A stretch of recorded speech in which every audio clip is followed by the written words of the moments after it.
Hi, in this tutorial I'm going to show you how to use color scales and use it to create a special temperature chart in WPS spreadsheet. So for example, we have here two columns, first one with name of the month and second one with the average temperature for each month.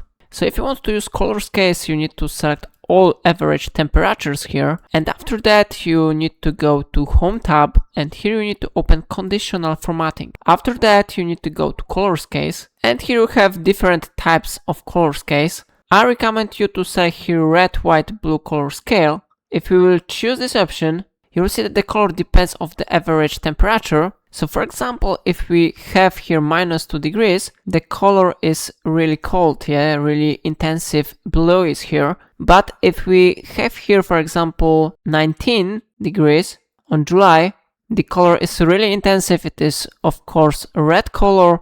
And of course, when temperature is 90 degrees, there is really warm and hot, so it is connected with the red color. So in this way, you can create this type of the chart, this type of conditional formatting with color scales.